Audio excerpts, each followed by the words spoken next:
Bonjour, je suis Caroline Bossy et j'ai le plaisir de vous présenter le projet All Inclusive.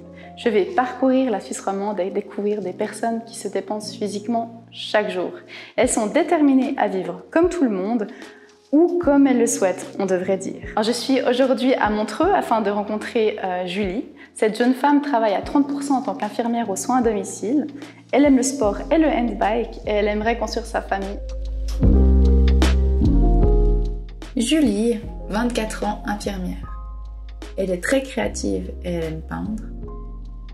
Elle n'aime pas donner des soins à son corps. Elle est fière de ne pas avoir abandonné ses rêves et de pouvoir les réaliser. Julie est atteinte d'une paraplégie D3 incomplète suite à un accident. Nous sommes aux soins à domicile à Montreux. Explique-moi pourquoi. Parce que c'est ici que je vais commencer mon travail et puis que j'ai fait mon stage de 3 mois pour les soins infirmiers. Et en fait, je suis tout juste fraîchement diplômée et je vais commencer cette semaine. Et ça me tenait à cœur en fait de vous présenter cette entreprise. Alors on t'a dit justement que tu ne travaillerais plus suite à ton accident. Alors en fait, j'ai eu l'accident en 2018. J'ai une paraplégie, mais j'ai fait une quarantaine de fractures et j'avais aussi les mains très atteintes. Et de plus aussi, j'ai eu un trauma crânien qui m'empêchait de me concentrer. Et j'ai dû me battre déjà pour finir ma formation. T'étais avec ton copain avant l'accident? Oui. Comment ça a été avec lui? En fait, au début, quand ils ont dit les pronostics, je voulais qu'il parte.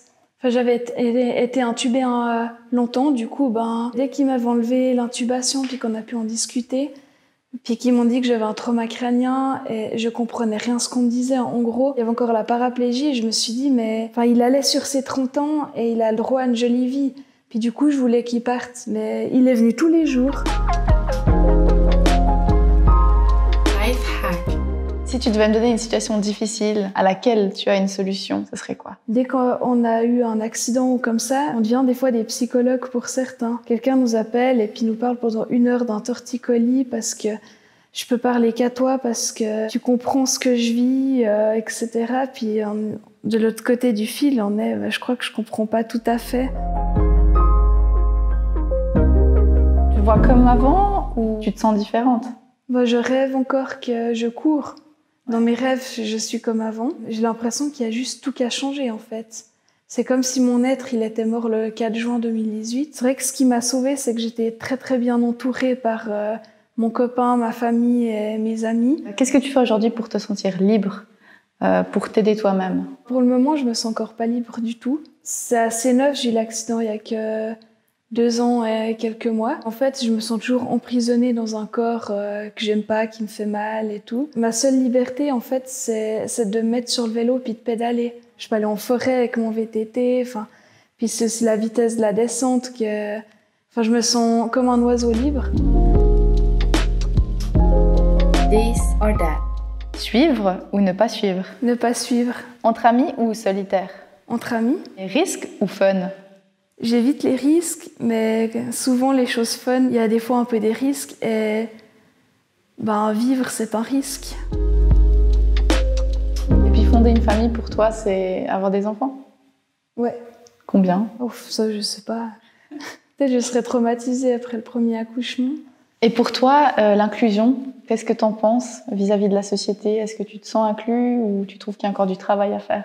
Au niveau des infrastructures, il y a encore du travail à faire. Après, c'est peut-être le regard des autres, toujours. Mais c'est vrai qu'il y a des gens, ils se gênent pas à me regarder sur tout le chemin. Et justement, tu as envie des fois de dire aux gens, mais arrêtez, je suis quelqu'un, je suis pas qu'une personne en chaise roulante. Beaucoup n'ont pas oublié qui j'étais avant, mais beaucoup, maintenant, pour eux, je suis Robocop, la fracassée, parce que j'ai un peu du métal partout. C'est vrai que des fois, j'ai l'impression qu'on me désidentifie puis qu'on oublie que j'étais une personne avant le 4 juin. Je viens de passer un super moment avec Julie. J'ai découvert son rythme de vie, ses difficultés et ses joies. Malgré la différence, elle se sent incluse et bien entourée. Vous pouvez découvrir d'autres vidéos et d'autres histoires sur 100.proinfirmice.ch.